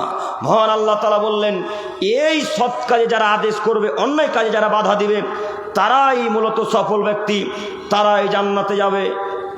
ইহা ব্যতীত আর কোনো মানুষ জান্নাতে যাবে না। একটু সৎ কাজের আদেশ করা খুব সহজ, কিন্তু অন্যায় কাজে বাধা দেওয়া খুব কঠিন। সৎ কাজের আদেশ সবাই করতে পারে, কিন্তু অন্যায় কাজে বাধা সবাই দিতে পারে না। কিভাবে? আমাদের ইমাম সাহেব সৎ কাজের আদেশ ঠিকই করতে পারে, তিনি ভালো বলতে পারে, 5 ওয়াক্ত সালাত আদায় করতে হয়, সবাই লোক বলছে রে ইমাম সাহেব খুব ভালো কথা বললো, নামাজেরই তো কথা বলেছে। ইমাম সাহেব সৎ কাজের আদেশ করে, কেউ মারা গেলে জানাজা পড়তে যেতে হবে, মানুষ জানাজাতে চলে গেল, সৎ কাজের আদেশ করলেন। ইমাম সাহেব বললেন ওই ছেলেটা অসুস্থ আছে, ছেলেটা যেন সকলে দোয়া করবেন যেন আল্লাহ তাকে দ্রুত সুস্থতা দান করে। সবাই দোয়া করলেন, ছেলেটা সুস্থ হয়ে গেল। ইমাম সাহেব ভালোই সৎ কাজের আদেশ করলেন, কিন্তু ইমাম সাহেব অসৎ কাজে নিষেধ করতে পারেন না। কিভাবে? যেই মসজিদে তিনি থাকেন সেই মসজিদের সর্দার হচ্ছে আপনার সুদখোর, সুদের বিরুদ্ধে তো এখন কথা বলতে পারবে না। যেই মসজিদে তিনি নেতৃত্ব দেন সেই মসজিদের ক্যাশিয়ার হচ্ছে বিড়িখোর, এখন যদি বিড়ির বিরুদ্ধে বক্তব্য রাখে ক্যাশিয়ার সকালবেলা বলে বেডিং গুটিয়ে বাড়ি চলে যাও। এখন তিনি অন্যায় কাজে বাধা দিবেন না। তাই সৎ কাজের আদেশ করা সহজ, কিন্তু অন্যায় কাজে বাধা দেওয়া সহজ নয়। অন্যায় কাজে বাধা কেউ দিতে পারে না, হাজারে একটা মানুষ বাধা দিতে পারে। অতএব আপনাকে আমি অনুরোধ করে যাচ্ছি,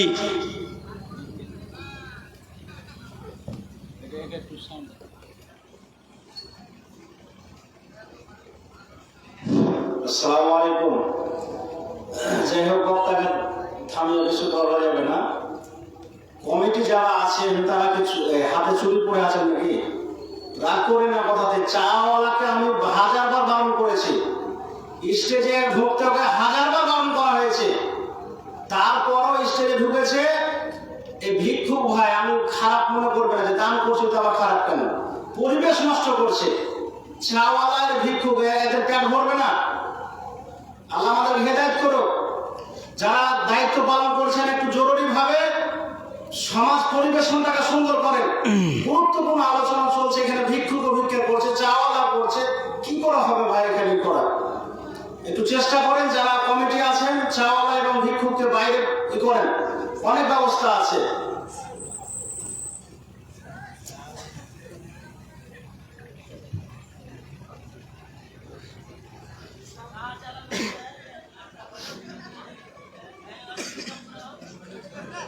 এই ভাই, এই ভালোভাবে নিয়ে যান বলে।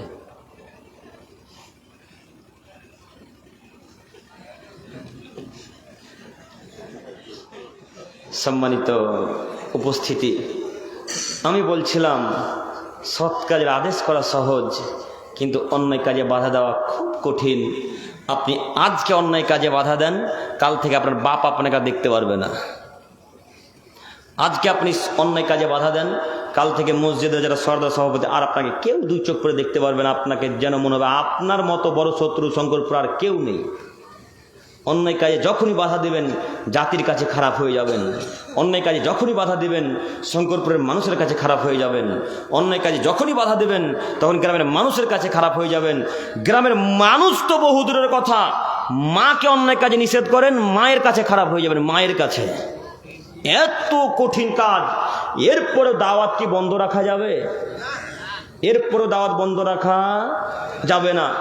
ভাগ্য নিয়ে পৃথিবীর বুকে এসেছি, ভাগ্য ছাড়া পৃথিবীর বুকে আসিনি। মুহাম্মদ সাল্লাল্লাহু আলাইহি ওয়াসাল্লাম বলেন, কাতাবাল্লাহু মাকাদির আল খালায়েক ক্বাবলা আন ইয়াখলুকাস সামাওয়াতি মিন 50 ওয়াল আরজা আলফা সানা।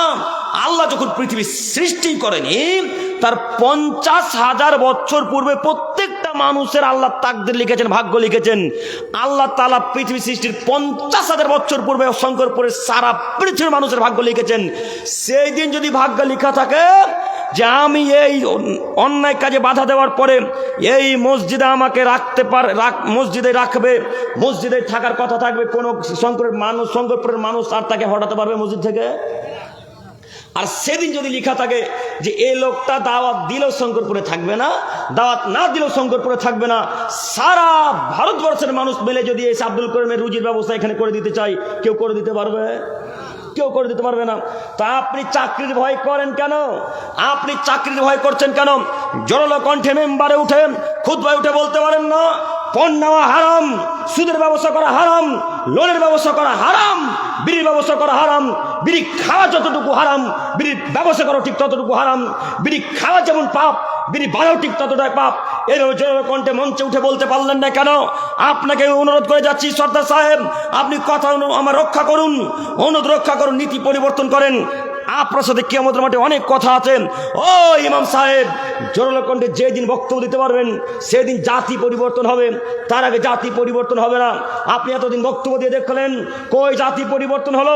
আজকে আমাদের বক্তব্য নিচে দেখবেন, একটু সার্চ করে দেখেন, হাজার হাজার মানুষ আমাদের বক্তব্য শোনার পর স্টেজের সামনেই ওখানে বসে বিড়িকে ভেঙে চূর্ণ বিচূর্ণ করে দিয়েছে।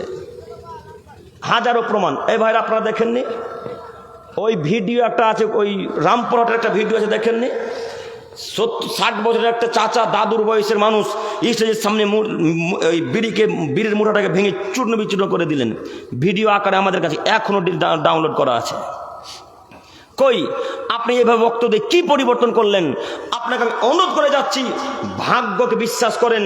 তাকদীর নিয়ে পৃথিবীর বুকে এসেছেন, ভাগ্য ছাড়া কেউ পৃথিবীর বুকে আসেনি।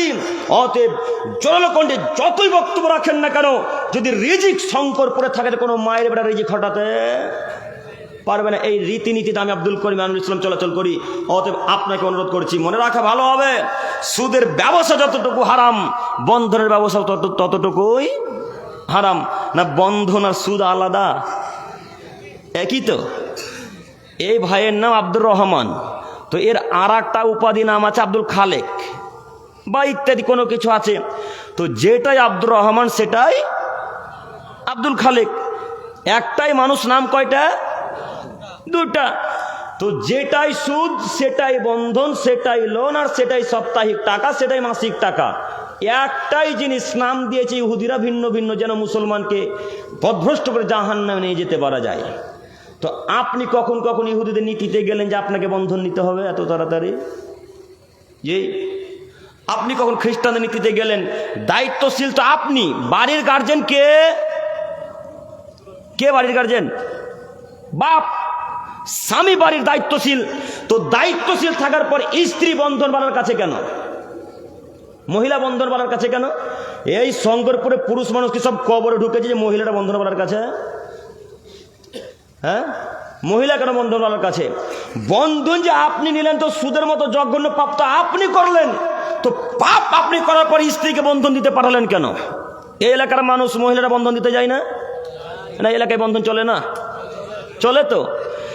এই কাপুরুষকে বলে যাচ্ছি, ও সম্মানিত দায়িত্বশীল ব্যক্তি, বাড়ির গার্জেন, স্বামী মানুষ, আপনাকে বলি, মুহাম্মদ সাল্লাল্লাহু আলাইহি সাল্লাম বলেন, আলা, সতর্ক, সাবধান, প্রত্যেকটা দায়িত্বশীল ব্যক্তি তোমাদেরকে বলছি, শোনো, কুল্লুকুম মাসউলুন আন রায়াতিহি, প্রত্যেকটা দায়িত্বশীল ব্যক্তিকে আল্লাহ কিয়ামতের মাঠে জিজ্ঞাসা করবেন।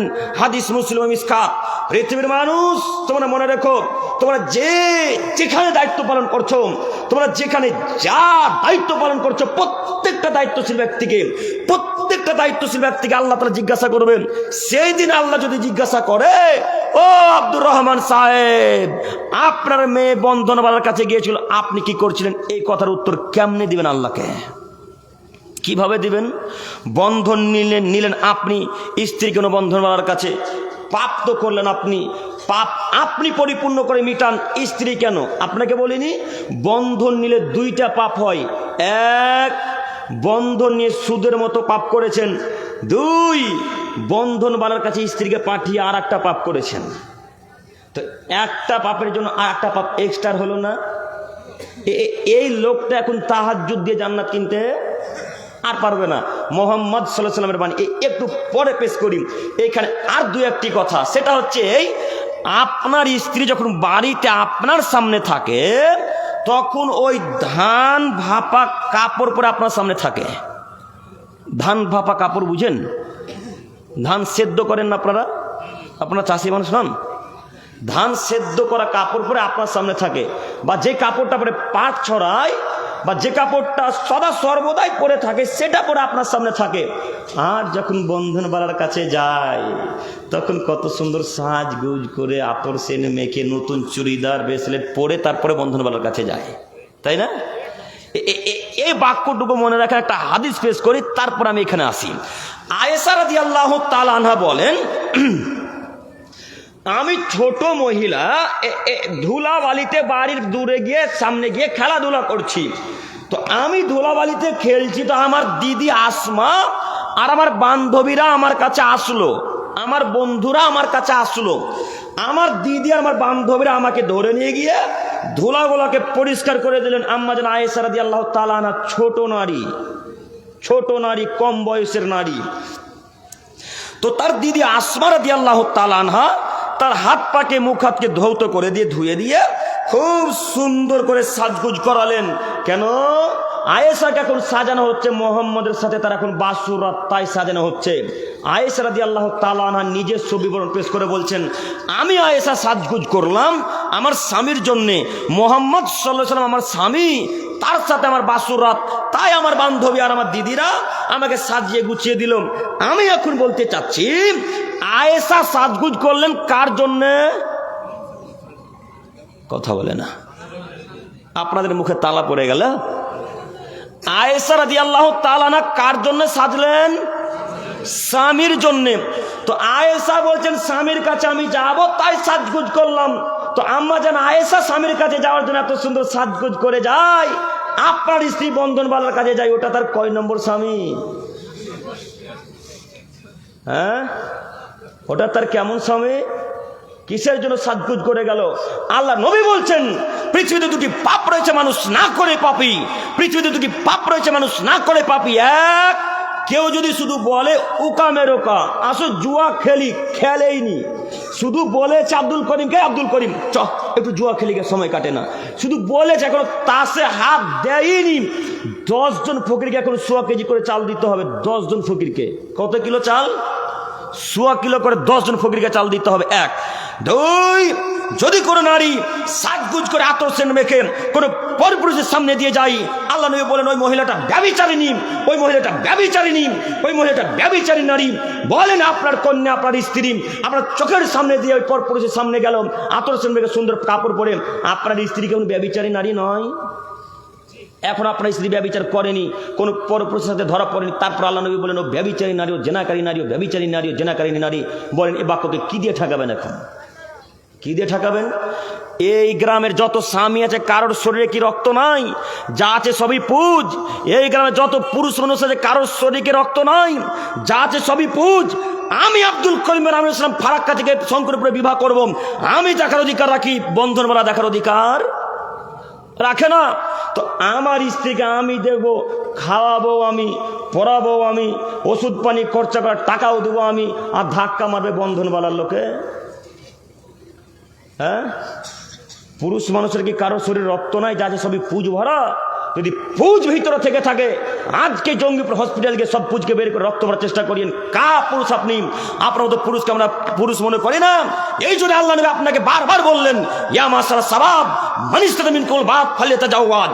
এই যুবকের দল, যদি ক্ষমতা হয় তো বিবাহ করিও, ক্ষমতা না হলে বিবাহ করিও না। আপনার ক্ষমতা হয়নি, কেন বিবাহ করলেন? কিসের জন্য বিবাহ করলেন?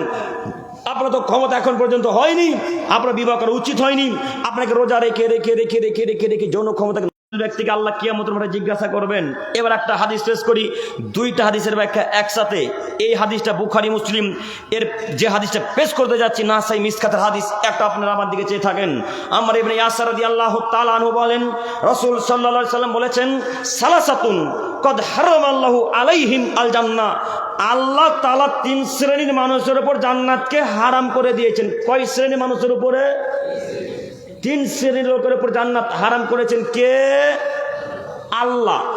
এইবার আপনারা বলেন, আল্লাহ যদি জান্নাত হারাম করে দেয়, কারো কোনো মায়ের বেটার ক্ষমতা আছে আল্লাহর সাথে ঝগড়া করে জান্নাতে যাবে? কারোর কোনো তার ক্ষমতা নেই। তো আল্লাহ নবী বলছেন 3 শ্রেণীর মানুষের প্রতি জান্নাত হারাম। 2টা বাক্যকে বাদ দিয়ে একটা বাক্য নিয়ে আমাদের কথা।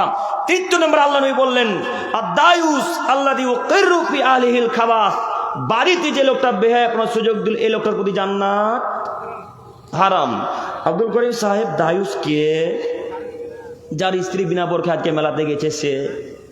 আব্দুল করিম সাহেব, দায়ুস কে? যার স্ত্রী বিনা বোরখাতে আজকে বাজারে এসে আজকে জালাসাতে এসেছে সে। আব্দুল করিম সাহেব, দায়ুস কে? যার 17 বছরের ছেলেটা সালাত আদায় করে না সে। আব্দুল করিম সাহেব, দায়ুস কে? যে তার পরিবারকে নিয়ন্ত্রণ করতে পারে না সে। আব্দুল করিম সাহেব, দায়ুস কে? যে লোকটা তার পরিবারকে কন্ট্রোল নিয়ন্ত্রণ করতে পারে না সে লোকটা দায়ুস। এই লোকটা জান্নাতে যাবে না বলে 1450 বছর পূর্বে মুহাম্মদ সাল্লাল্লাহু আলাইহি সাল্লাম ঘোষণা করেছেন।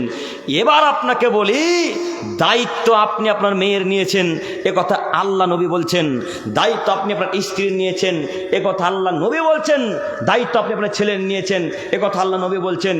এবার আল্লাহ যখন দায়িত্ব সম্পর্কে কিয়ামতের মাঠে জিজ্ঞাসা করবে যে আপনার মেয়ে যে মেলাতে বা রাস্তাতে বা কলেজে ল্যাংটা উলঙ্গ হয়ে জিন্সের প্যান্ট পরে ঘুরে বেড়াচ্ছিল, তখন আপনি কি করেছিলেন? এ বাক্য যদি আল্লাহ করে বসেন, প্রশ্ন করে বসেন, তো কোনো মায়ের বেটার উত্তর দিতে পারবে? কেউ পারবে না। তো আমি এখন আপনাকে বলতে চাচ্ছি যে আপনি যে দায়ুসের খাতাতে এখন পর্যন্ত পড়ে আছেন, দায়িত্বশীল ব্যক্তি আপনি। বাপ মানে গার্জেন, বাপ মানে দায়িত্বশীল ব্যক্তি। বাপকে এগুলো ঠেকাতে হতো যে আম্মু আজকে শঙ্করপুরে অনেক লোক আসবে আম্মু, অতএব তুমি বিনা বোরখায় বাড়ি থেকে বের হয় না আম্মু। তুমি যদি বিনা বোরখায় বের হয় আম্মু, তো তোমার যত পাপ হবে আমারও তত পাপ হবে। অতএব আম্মু তুমি আমার কথাকে রক্ষা করো। এই বাক্য বলা উচিত ছিল আপনার। আপনি যেহেতু কথা বলতে পারেননি, মেয়ে যতটুকু পাপ করেছে আপনার পাপ ততটুকুই হয়েছে। দায়িত্ব আপনার মেয়ের জন্য 1 সেকেন্ডের জন্য আজকের সর্দারকে জিজ্ঞাসা করবে না যে অমুকের মেয়ে কেন বাজারে গিয়েছিল। এ কথা আল্লাহ একবারও জিজ্ঞাসা করবে না। অতএব দায়িত্ব সম্পর্কে বোঝার চেষ্টা করেন। আমি আপনাকে দেখাচ্ছিলাম দায়িত্ব। এরপর আয়াত মহান আল্লাহ তাআলা বলেন কুনতুম খায়রা উম্মাতিন উখরিজাত লিন-নাস। পৃথিবীর মানুষ তোমরা মনে রেখো, তোমরা এমন এক জাতি, তোমাদেরকে তৈরি করা হয়েছে, তোমাদের উত্থান ঘটানো হয়েছে মানুষের কল্যাণের জন্য। তা'মুরুনা বিল মারুফ, তোমরা সৎ কাজের আদেশ করবে। অতানহাউনা আনিল মুনকার, মন্দ কাজে বাধা প্রদান করবে। বারবার দুই একটি কথা আমাদের সামনে ভেসে আসছে। কেন? আমরা যেহেতু বিষয় আজকে দিয়েছি দায়িত্ব, তাই আমরা আয়াত এবং হাদিস এগুলি বারবার পেশ করতে চাচ্ছি। আল্লাহ তাআলা বললেন, পৃথিবীর মানুষ তোমরা এমন এক জাতি যাদের তৈরি করা হয়েছে মানুষের কল্যাণের জন্যে। তা'মুরুনা বিল মারুফ, তোমরা সৎ কাজের আদেশ করবে, অতানহাউনা আনিল মুনকার, মন্দ কাজে বাধা প্রদান করবে। ও দা মুরব্বী সাহেব, আপনার পরিবারে একদিন বলেছেন যে গান বাজনা বাজাতে হয় না? জি বলেছেন? একদিনও বলেননি। আপনার পরিবারে একদিন বলেছেন যে টিভি সিরিয়াল দেখতে হয় না? একদিনও বলেননি। বলবেন কিভাবে? আপনি নিজেও যে টিভি সিরিয়াল দেখেন, তো কিভাবে এখন বাধা দেবেন? আপনি তো বাধা দিতে পারবেন না। এখানে আপনাকে আরো একটি কথা বলি, গান বাজনা যে একেবারে হারাম, টোটালে হারাম, এ কথা তো আপনি মনে করেছেন যে হারাম নয়, আপনারা ভেবে নিয়েছেন হালাল। তাই প্রায় বাড়িতে গান বাজনা বাজে, প্রায় বাড়িতে টিভি সিরিয়াল চলে, প্রায় মোবাইলে গান বাজনা বাজে, প্রায় বাড়িতে গান বাজনা বাজে। আজকে এটা যদি ধর্মীয় সভা না হয়ে যদি আজকে এটা কোনো গানের সভা হতো, বা ওই নদিয়া থেকে ওই লুচ্চা ছেলে শফিক ছেলেরা যদি আজকে আসতো, যত পুরুষের রাস্তাতে আছে কেউ রাস্তাতে আজকে থাকতো না, কেউ থাকতো না। সব স্টেজের সামনে এসে বসার চেষ্টা করতো। যেহেতু এটা ধর্মীয় সভা, আপনার ছেলে মূল্যায়ন করে না, আপনিও মূল্যায়ন করেন না, তাই পরিবারে গান বাজনা বাজে। সম্মানিত মুরব্বী সাহেব, এ কথা মাথায় রাখা ভালো হবে। দায়িত্বশীল ব্যক্তি বাড়ির আপনি। যতক্ষণ বাপ বেঁচে আছে ততক্ষণ বাপ দায়িত্বশীল। বাপ মারা গেছে তারপরে ছেলে, বড় ছেলে দায়িত্বশীল। প্রত্যেকটা ব্যক্তি তার নিজ নিজ পরিবারের জন্য দায়িত্বশীল। অতএব দাদু, আপনাকে বলছি নীতি পরিবর্তন করেন। গান বাজনার মুখে যে কোনো মূল্যে লাথি মারতে হবে, নইলে কিয়ামতের মাঠে আপনিও টিকতে পারবেন না, আপনার পরিবারও টিকতে পারবে না। অতএব অনুরোধ রক্ষা করেন। আজকের পর থেকে যত মোবাইলে গান বাজনা আছে সব গান বাজনা ডিলিট করতে পারবো না ইনশাল্লাহ? পারবেন ইনশাল্লাহ? পারবেন না গো। আপনি কলার টিউনটা সেভ করে রেখেছেন, তবুও গান। হ্যাঁ, কলার টিউনটা গান নাই। আচ্ছা, এটা আপনার ফোন না শেখ? এটা আমার ফোন কিছুক্ষণের জন্যে। তো আমি এই ভাইকে ফোন করব, তো গানটা আমি শুনতে পাচ্ছি। কে পাই যখন ফোন করে গানটা? যে ফোন করবে সে। তো গানটা শুনে আমি শান্তি তৃপ্তি পেলাম না ওই পেল? আমি পেলাম যে যাই হোক কিছু একটা শুনলাম, একটা ভালো গান শুনলাম, তো একটু আমি শান্তি তৃপ্তি পেলাম কিছু সময়ের জন্যে। তো এই ছেলেটার কি লাভ হলো বলে? গানটা তো আমি শুনলাম, এর কোনো লাভ হলো? ও আব্দুল করিম সাহেব, কথা বুঝেননি? জাহান্নাম আমি একাই যাব। হ্যাঁ, যত মানুষ আমাকে ফোন করবে সবাইকে গান শুনিয়ে পাপি করব, তারপরে একসাথে সবাই জাহান্নামে থাকবো। এর বিদ্যার্থী এদিকে কিন্তু ঠিকই কাজ করে, এর বিদ্যা এদিকে কাজ করে, কিন্তু ইসলামের দিকে এর বিদ্যার কাজ করে না। যখন একে বলা যায় গান বাজনা হারাম, তখন এর মুখকে উল্টা করে দিকে বাড়ির দিকে হাঁটতে লাগে, আর এর কোনো পাত্তা থাকে না। অতএব যুবক ভাই, আপনাকে বলছি গান বাজনা একেবারে হারাম, টোটালি হারাম, পুরোপুরি হারাম, সম্পূর্ণরূপে হারাম। নীতি পরিবর্তন করেন দায়িত্বশীল ব্যক্তিকে। এবার দু একটি কথা, সম্মানিত দায়িত্বশীলগণ, আপনাকে বলি, আপনি এমন একটা ব্যক্তি, আপনি কিয়ামতের মাঠে সব থেকে উঁচু জায়গাতে থাকবেন, নূরের মেম্বার। আমি আজকে যেমন চেয়ারে বসে আছি, যারা ন্যায়পরায়ণ শাসক, ন্যায়পরায়ণভাবে যারা সমাজ চালায়, যারা মসজিদ চালায়, তাদেরকে আল্লাহ সুবহানাহু ওয়া তাআলা একটা নূরের মেম্বারে রাখবেন। ওদের সম্মান সবচাইতে উঁচু, ওদের সম্মান সবচাইতে বেশি যারা সঠিকভাবে দেশ পরিচালনা করে, যারা সঠিকভাবে সমাজ চালায়, যারা সঠিকভাবে মাদ্রাসা মসজিদ চালায়, এদের সম্মান সব থেকে বেশি। তো এদের সম্মান বেশি হবে তখনই যখন ন্যায়পরায়ণ বিচার করবে, যখন প্রতিবেশীর সাথে ভালো আচরণ করবে, এরা যখন হক বিচার করবে, তখন এদের সম্মান বেশি হবে, তার আগে সম্মান বেশি হবে না। একটু আপনাকে একটা আয়াত পেশ করি। মহান আল্লাহ তাআলা বললেন, ওয়ানাদাউল মাওয়াজিনাল কিসতা লিয়াউমিল কিয়ামাহ ফালা তুযলামু নাফসুন শাইআ। পৃথিবীর মানুষ, তোমরা মনে রেখো, আমি আল্লাহ কিয়ামতের মাঠে প্রত্যেকটা মানুষের হক ন্যায় বিচার করব, ন্যায় মানদণ্ডের বিচার স্থাপন করব। আল্লাহ কোনোদিন কারো 19-20 বিচার করবেন না। গরিবের যতটুকু বিচার ধনীরও ততটুকু বিচার, ধনীর যতটুকু বিচার গরিবেরও ততটুকু বিচার, কারো 19-20 হবে না। তো আমাদের এলাকাতে যারা বিচারক সাহেব যারা বিচার করতে বসে, তাকে যদি আমি 10,000 টাকা দিয়ে দিই তাহলে বিচার তো উল্টা হয়ে যাবে। হ্যাঁ, আমরা 2 ভাই ঝামেলা করেছি, আমার অনেক টাকা আছে আল্লাহ দিয়েছে, বা আমার ভাইয়ের অনেক টাকা আছে আল্লাহ দিয়েছে, সর্দারকে পিছন দিকে গিয়ে 10,000 টাকা ধরিয়ে দিয়েছেন, সর্দার সাহেব বিচারটা কিন্তু ওর দিকে করা লাগবে, আমি যেন অপরাধী না হয়। তখন বিচারক সাহেব 10,000 টাকা পেয়েছে, এখন না বিচার করলে হয়, যত দোষ সব নিরপরাধ লোকটার উপরে চাপিয়ে দিল। এরকম বিচার শঙ্করপুরে হয় না, হয় না, হবে না মানে আমরাও তো গ্রামে থাকি নাকি, হবেই তো, হওয়াটাই তো স্বাভাবিক। কেন? বিচারক যে অশিক্ষিত, তো ওইরকম তো বিচার হবে। যদি বিচারক শিক্ষিত হতো তাহলে এরকম বিচার হতো না। তো যে লোকটা ঘুষ খেলো, টাকা খেলো, এই লোকটা সব থেকে উঁচু জায়গাতে কিয়ামতের মাঠে থাকবে, এ তো জাহান্নামে যাবে। প্রমাণ আবু হুরায়রা রাদিয়াল্লাহু তাআলা আনহু বলেন, রাসূল সাল্লাল্লাহু আলাইহি সাল্লাম বলেছেন, সালাসাতুন লা ইউকাল্লিমুহুমুল্লাহু ইয়াউমাল কিয়ামা, আল্লাহ 3 শ্রেণীর মানুষের সাথে কথা বলবেন না। কয় শ্রেণীর মানুষের সাথে? 3 শ্রেণীর লোকের সাথে আল্লাহ কথা বলবেন না। ওয়ালা ইউজাক্কিহিম, তাদেরকে আল্লাহ জাহান্নাম থেকে তুলে জান্নাতে দিবেন না। ওয়ালা ইয়ানজুরু ইলাইহিম, তাদের দিকে আল্লাহ সুনজরে দেখবেন না। অফিরাইতিন, আরেকটি বর্ণনায় পাওয়া যায়, ওয়ালাহুম আযাবুন আলিম, তাদের জন্য আল্লাহ তাআলা কঠিন যন্ত্রণাদায়ক অপমানজনক শাস্তিকে তৈরি করে রেখেছেন। এক মালিকুন কাদ্দাব, যারা মিথ্যা কথার ভিত্তিতে সমাজ চালায়, এদের সাথে আল্লাহ কথা বলবে না। যারা মিথ্যা কথার ভিত্তিতে মাদ্রাসা চালায়, এদের সাথে আল্লাহ কথা বলবেন না, এদের দিকে আল্লাহ তাকাবেন না, এদেরকে আল্লাহ জাহান্নাম থেকে তুলে জান্নাতে দিবেন না। ও দায়িত্বশীল ব্যক্তিগণ, আজকের পর থেকে যত টাকা হিসাব ছিল সব টাকা মসজিদে বুঝিয়ে দিতে হবে। যদি বুঝিয়ে দিতে পারেন তাহলে কিয়ামতের মাঠে সম্মান পেলেন, আর যদি বুঝিয়ে না দিতে পারেন তো কিয়ামতের মাঠে সম্মান পাওয়া যাবে না। এখন আপনি 20 লাখ টাকা বুঝিয়েও দিতে পারবেন না, কিয়ামতের মাঠে সম্মানও পাবেন না। কেন? বছর শেষে যখন মাদ্রাসার হিসাব হয় তখন তো 1 লক্ষ টাকা কমে না মাদ্রাসার টাকা। আপনারা তো মাদ্রাসার সাথে থাকেন না, মানে বুঝতে পারবেন না। মসজিদের সাথে তো আছেন, মসজিদের কেসের কাছে বছর শেষে যখন হিসাব নেওয়া হচ্ছে তখন বছর শেষে 20,000 টাকা কম।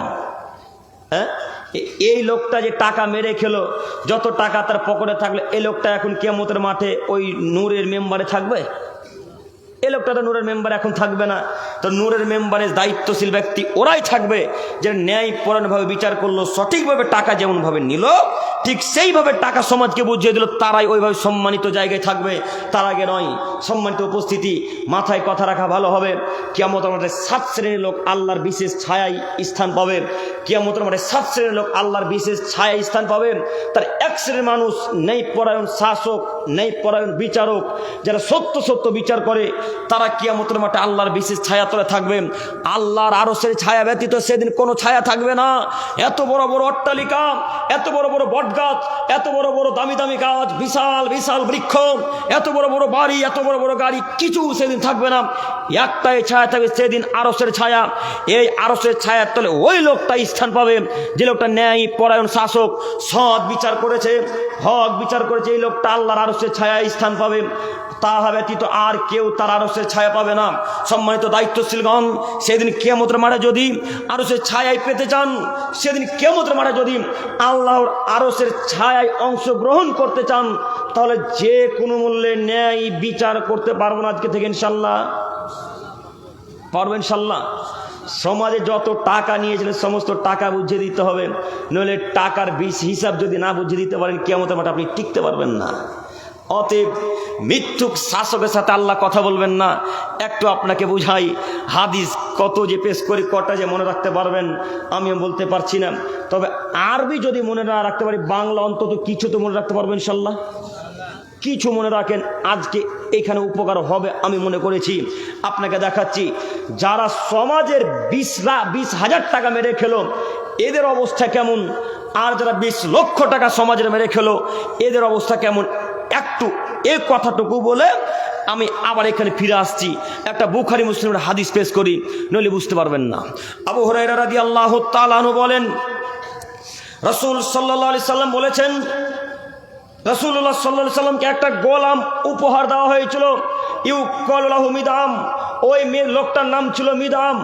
এই ভাই রে, একটু আমার দিকে দেখেন, ঘাড়ে হাত দিয়েন না, একটু আমার দিকে চেয়ে থাকেন, নাহলে আপনি বাক্য বুঝতে পারবেন। আপনাদের কে বলছে? আপনাদের কি?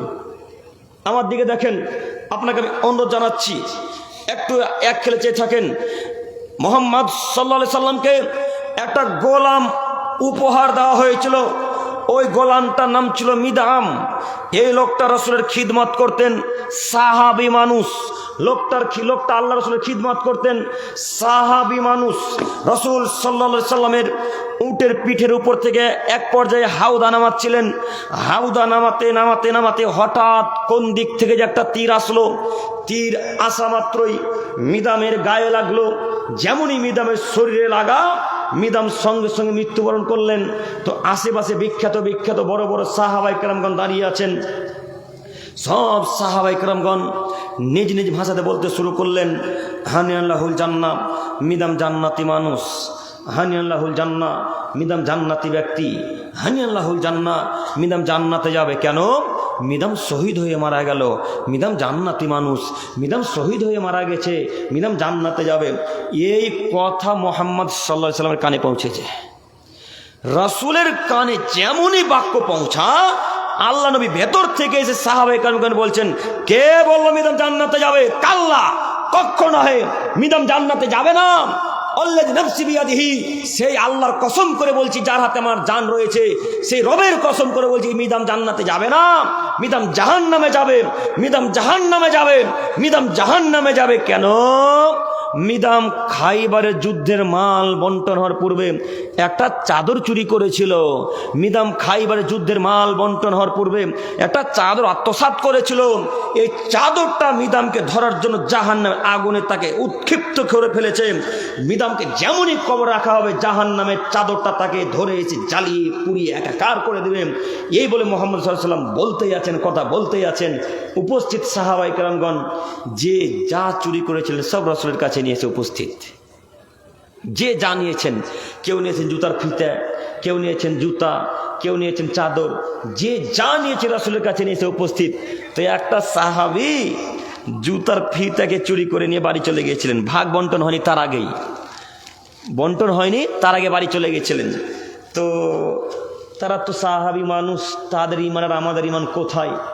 একটা বাক্য বলে ঈমান করে 100 থেকে 120% হয়ে যায় তাদের ঈমান। তো যেমন আল্লাহ নবী বললেন, দৌড়াতে দৌড়াতে গিয়ে আল্লাহ সাহাবীটা একটা জুতার ফিতা নিয়ে এসেছেন। কিসের ফিতা বলেন তো? ওই দেখেন জুতার ফিতা গেলা। ওই জুতার ফিতা রাসূলের নিকটে নিয়ে এসে বলছেন, আল্লাহর নবী, কেউ যদি একটা জুতার ফিতা চুরি করে তবু কি তাকে জাহান্নামে যেতে হবে? তখন আল্লাহ নবী বললেন, শোনো, সিরাকুন মিনান নার অসিরাকানে মিনান নার। কেউ যদি একটা জুতার ফিতে চুরি করে তবুও তাকে জাহান্নামে যেতে হবে, কেউ যদি দুটো জুতার ফিতে চুরি করে তবুও তাকে জাহান্নামে যেতে হবে। একটা জুতার ফিতার দাম কত ভাই? জি, বেশি হলে 10 টাকা। তো বর্তমানে যে চাইনার জুতাগুলো এখন আমাদের ভারতে এসেছে, সে চাইনার জুতাগুলোর দাম কিন্তু বেশি, তাই না? 2200, 2300, 5000, 7000 টাকার দাম। তার ফিতার দামও তো বেশি হবে। তো 150, আনুমানিক 100 টাকায় ধরলাম। তো একটা জুতার ফিতা চুরি করার কারণে একটা সাহাবীকে যদি জাহান্নামে যেতে হয়, আপনার ক্যাশিয়ার 20 লক্ষ টাকা মেরে খেয়ে জান্নাতুল ফেরদাউস যাবে? হ্যাঁ, হাদিস তো সহিহ মুসলিম মিসকাতের। হাদিসগুলোকে কি করবেন? হাদিসগুলোকে সকালবেলায় পুড়িয়ে ছাই করে দাঁত মেজে নদীতে কুলি করে ফেলবেন নাকি?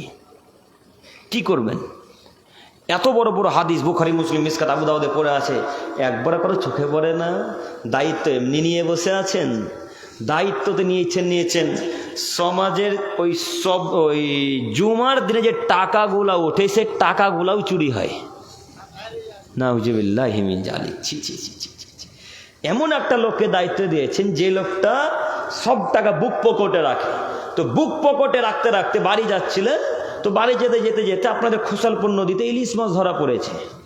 খুব সুন্দর ইলিশ মাছ 2200 টাকা কিলো।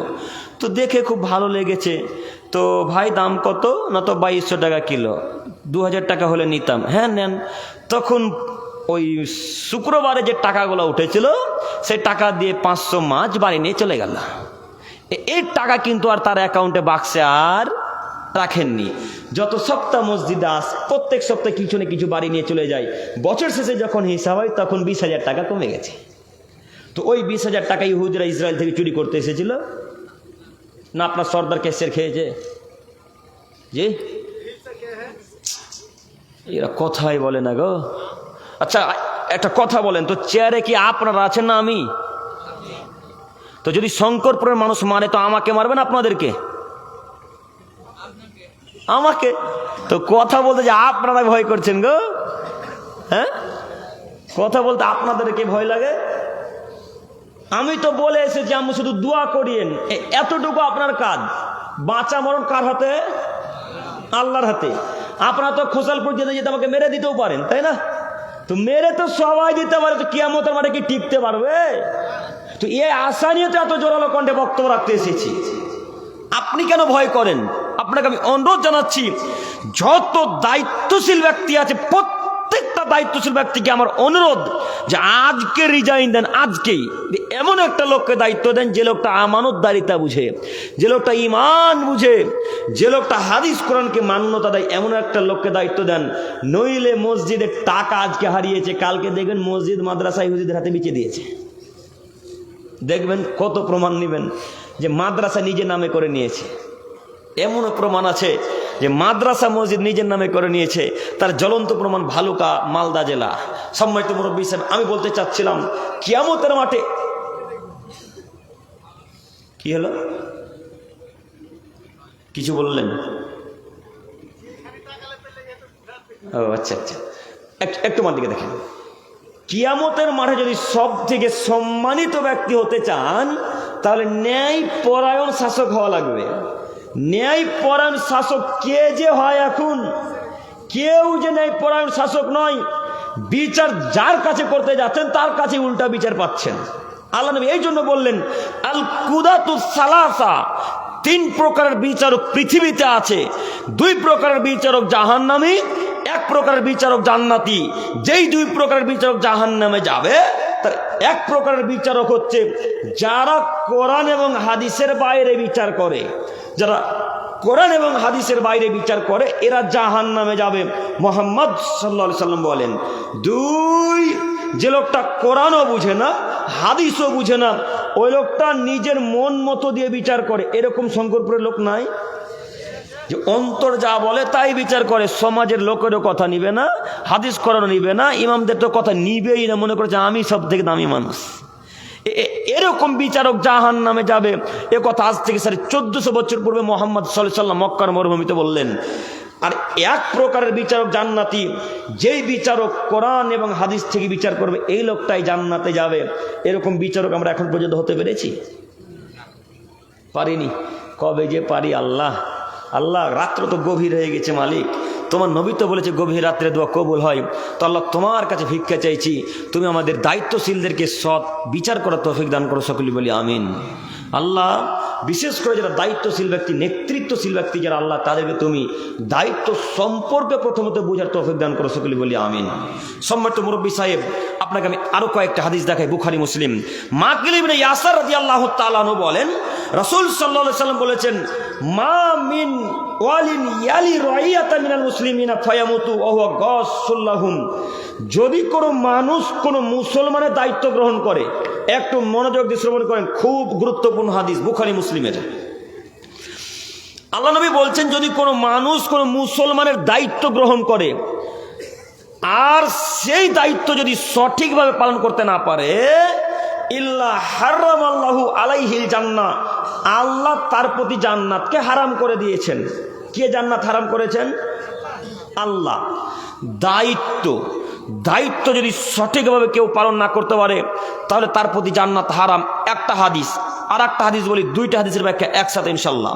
মাকিল ইবনে ইয়াসির রাদিয়াল্লাহু তাআলা বলেন, রাসূল সাল্লাল্লাহু আলাইহি ওয়াসাল্লামকে বলতে শুনেছি, তিনি বলেন, মা মিন আবদিন ইস্তারআহুল্লাহু রাইয়াতান, যদি কোনো মানুষ কোনো মুসলমানের দায়িত্ব গ্রহণ করে ফালাম ইয়াহুত হাবি নাসিহা, তারপরে সে লোকটা যদি দায়িত্ব সঠিকভাবে পালন করতে না পারে ইল্লা লাম ইয়াজিদ রাইহাতাল জান্নাহ, তাহলে ওই লোকটা জান্নাতের গন্ধ পর্যন্ত পাবে না।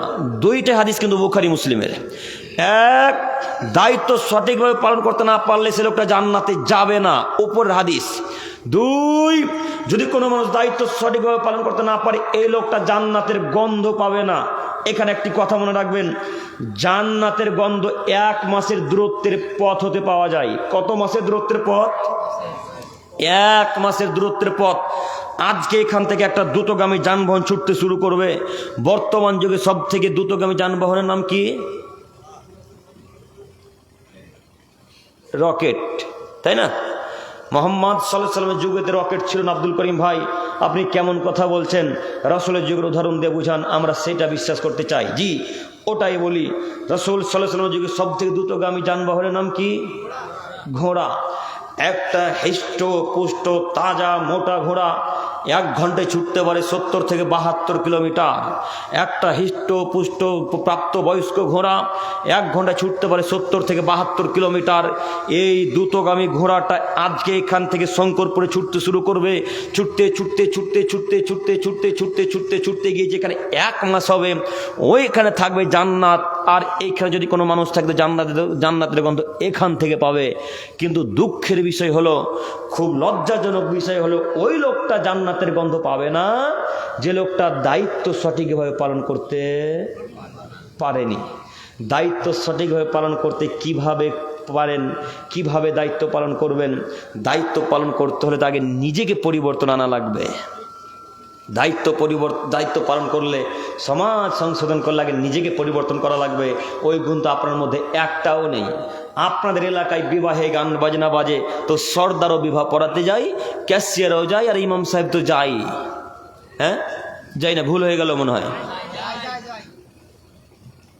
যায় যায়। আচ্ছা, একটা কথা এখানে মাথায় রাখেন, এই গান বাজানোর কথাটা একটু মনে রাখেন। দায়িত্ব একটু দেখেন। আবু হুরায়রা রাদিয়াল্লাহু তাআলা আনহু বলেন, রাসূল সাল্লাল্লাহু আলাইহি সাল্লাম বলেছেন, লিল মুমিনি আলাল মুমিনি সিত্তু খিসাল। একজন মুসলমান আর একজন মুসলমানের উপর অধিকার রাখে 6টি। কয়টি? 6টি। আমাদের সময় অতীব কম, একটি বাক্য নিয়ে কথা। 6টির মধ্যে 3 নম্বরে আল্লাহ নবী বললেন, ইউজিবুহু ইদা দাওয়াহু। যদি কোনো মুসলমান দাওয়াত দেয় তাহলে তার দাওয়াত গ্রহণ করতে আপনি বাধ্য, আপনাকে সে দাওয়াতে যেতে হবে, এটা আপনার প্রতি অধিকার রাখে। তো এখন আপনি কিছুক্ষণের জন্য মনে করেন যে আমি আব্দুল করিম বিন আমিনুল ইসলাম আমার মেয়ের বিবাহে আপনাদেরকে দাওয়াত দিয়েছি। তো আপনারা আমার মেয়ের বিবাহ জঙ্গিপুর সন্তোষপুর খেতে গিয়েছেন। মেয়ের বিবাহে গিয়ে দেখছেন আমার মেয়ের বিবাহের দিনে হিজরাতে ডান্স করছে। এখন কি করবেন? আমার মেয়ের বিবাহের দিন দেখছেন ওই 10 ফুটের একটা ডিজে বক্স বাজছে। এখন কি করবেন? আমার মেয়ের বিবাহের দিন দেখছেন যে বেশ্যালয়ের পতিতলের মেয়েদের মতো রং মাখামাখি করছে। এখন কি করবেন? এখন ওই আব্দুল করিমের মেয়ের বিবাহের খাদ্যের গোছের মুখে লাঠি মেরে দিয়ে শঙ্করপুরা আলু ভর্তা দিয়ে ভাত খাবো, কিন্তু আব্দুল করিমের মেয়ের বিবাহের মাংস ভাত আর খাবো না। তো ওই মাংস ভাত সর্দারও খায়, ক্যাশিয়ারও খায়, সভাপতিও খায়, আরে ইমাম সাহেবও খায়। এরা কেউই যে ধর্ম বুঝে না, এরা যে কেউই ধর্ম বুঝে না। এরা মনে করেছে ধর্ম আমার বাপের, ধর্ম যেভাবে চালাবো সেভাবে চলবো। ধর্ম একজনের কথাতে চলে, তার নাম মুহাম্মদ সাল্লাল্লাহু আলাইহি সাল্লাম। তিনি বলেছেন যেখানে গান বাজনা বাজবে সেখানে তোমাদের থাকা যাবে না, যেখানে গান বাজনা বাজবে সেখানে থাকা যাবে না। প্রমাণ আব্দুল্লাহ বিন উমর রাদিয়াল্লাহু তাআলা আনহু বলেন, আমি রাসূলের সাথে এক পর্যায়ে ছিলাম। রাসূলের সাথে রাস্তায় যেতে যেতে যেতে যেতে যেতে হঠাৎ গানের শব্দ এলো। যেমনই গানের শব্দ আসা, আল্লাহ নবী 2 হাতের আঙুলকে শক্ত করে কানে ভরে নিলেন। শক্ত করে কানের ভেতরে ভরে দিয়ে দ্রুত রাস্তা থেকে দৌড়ে সরে গিয়ে অনেক দূরে গিয়ে আব্দুল্লাহ বিন উমরকে বলছেন, আব্দুল্লাহ হাল তাসমাউ শাইআ, তুমি কি কিছু আওয়াজ পাচ্ছ? আব্দুল্লাহ, তুমি কি কোনো কিছুর শব্দ পাচ্ছ? তখন আব্দুল্লাহ রাদিয়াল্লাহু তাআলা আরবি ভাষাতে বললেন, লা জি না আল্লাহ নবী, কোনো তো শব্দ আসে না। যখন আমার নবীকে এই বাক্য বললেন, ফারাফা ইসবাহিমেন উজনাই হে মোহাম্মদ সাল্লাল্লাহু সাল্লাম দুই কান থেকে দুই হাতের আঙুলকে বের করে নিলেন। বলেন তো দেখি গান বাজনা হালাল না হারাম? হারাম। তো আপনার সর্দারি হাদিসটা জানে না? আপনার ক্যাশিয়ার জানে না? আপনার সভাপতি জানে না? জানে সবাই। বিবাহ না পড়াতে গেলে 3000 টাকা সমাজ খরচে পাবে না? সমাজ খরচ ফারাক্কাতে নেয় না মনে হয়? নেই। সমাজ খরচ যত পারে বাপের কাছ থেকে নিয়ে নিতে পারে। তো সমাজ খরচটা নিবে, এটা কি শরীয়ত বিরোধী না শরীয়তের পক্ষে? কি বিরোধী? তো শরীয়ত বিরোধী। তো সমাজ খরচ নিলেন কেন? বাপ যদি খুশি হয় তো দিল সমাজকে, নইলে ভিন্ন বিষয়। আর ইমাম সাহেবের প্রাপ্য সেটা আলাদা বিষয়, ওটা তিনি পাবে, ওটা আলাদা বিষয়।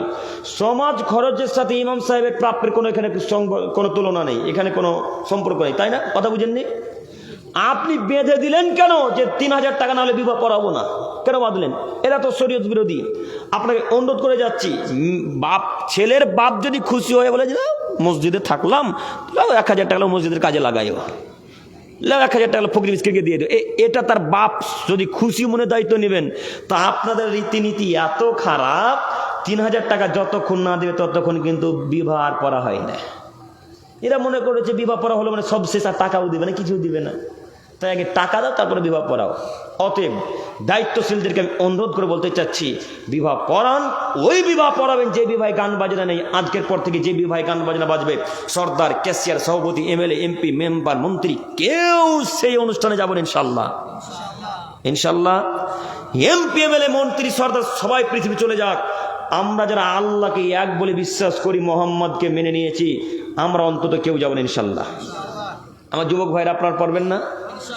আমি আমার যুবক ভাইদেরকে বারবার অনুরোধ করে বলতে চাচ্ছি, কেন এরাই প্রজন্ম, এরাই জাতিকে এগিয়ে নিয়ে যেতে পারে, তাই না?